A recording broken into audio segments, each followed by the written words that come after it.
Hi friends, ఈరోజు మనం discuss చేయబోయే టాపిక్ ఏంటంటే పెయిన్ కిల్లర్స్. పెయిన్ కిల్లర్స్ ఎక్కువ వాడొద్దురా అని మనకు చెప్తూ ఉంటారు. అథ్లెట్స్ వచ్చేసి ఏదన్నా చిన్న ఇష్యూ వచ్చినా పెయిన్ కిల్లర్స్ వేసుకుంటూ ఉంటారు, రెగ్యులర్గా కాకపోయినా అప్పుడప్పుడు, ఎందుకంటే వాళ్ళకి వెంటనే రిలీఫ్ వస్తుంది కాబట్టి. సో పెయిన్ కిల్లర్ అనేది ఎందుకు వాడొద్దు అంటున్నారు, ఎందుకు వాడాలి, ఒకవేళ వాడాల్సిన అవసరం వస్తే ఏంటని మీకు ఎక్స్ప్లెయిన్ చేస్తాను. ఇది నేను మీకు చాలా సింపుల్ భాషలో చెప్దాం అనుకుంటున్నాను.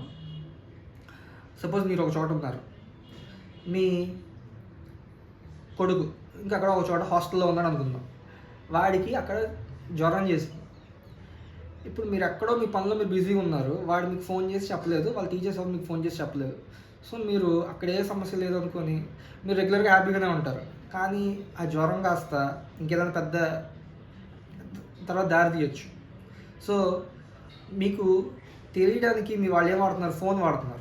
సో ఒకవేళ అక్కడ ఫోన్ కనెక్టివిటీ లేకపోతే మీకు అసలు సమస్య ఏంటో తెలియదు, మీరు ఆ సమస్యను సాల్వ్ చేసుకోలేరు. రెండు, మీరు నేను ఎవరు ఏం చెప్పినా విందని చెవులు మూసుకున్నారు అనుకుందాం.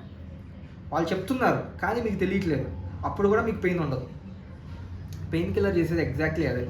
మీకు బాడీలో ఎక్కడన్నా పెయిన్ కలుగుతుంది, వెంటనే అక్కడి నుంచి కొన్ని సిగ్నల్స్ మన బ్రెయిన్కి వచ్చేస్తాయి అన్నమాట త్రూ నర్వ్ సెల్స్.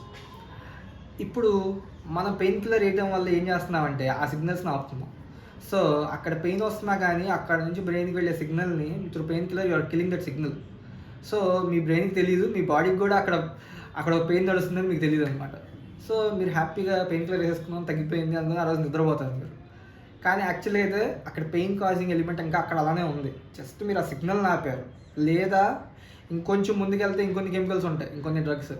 అవేంటంటే ఈ సిగ్నల్ని అక్కడ నుంచి సపోజ్ ఆ పార్ట్ నీకు సిగ్నల్ పంపించినా ఆ సిగ్నల్ని రిసీవ్ చేసుకునే విధంగా ఇక్కడ యాక్ట్ చేస్తుంది. అదొక different kind of pain killer. రెండు మీకు పెయిన్ లేకుండా చేస్తాయి, but actually root cause of the pain is still existing there. So మీకు పెయిన్ ఉంది కాబట్టి ఆ పెయిన్ ఇంకా డిటోరియేట్ అవుతూ ఉంటుంది ఆ ప్లేస్లో. సో అది ఇంకా వర్సన్ అవుతూ ఉంటుంది. సో అందుకే మీరు పెయిన్ కిల్లర్ వాడకపోతే కనుక మీకు పెయిన్ వస్తుంది, మీరు ఒక యాక్షన్ తీసుకొని మీరు అనుకుంటారు. అదే పెయిన్ కిల్లర్ వాడితే మీరు ఏమనుకుంటారు, అక్కడ ఏం లేదనుకుంటారు. సో అందుకే ఈ విషయం వల్లే జనరేట్ అవ్వాల్సిన సిగ్నల్స్ జనరేట్ అవ్వకపోవడం వల్ల బాడీలో ఇంబ్యాలెన్స్ క్రియేట్ అవుతాయి. అవి ఎక్కువగా మీ గట్ ఏరియాని, తర్వాత మీ కిడ్నీస్ని ఇంపాక్ట్ చేస్తాయని చాలా డాక్టర్స్ చెప్తూ ఉంటారు.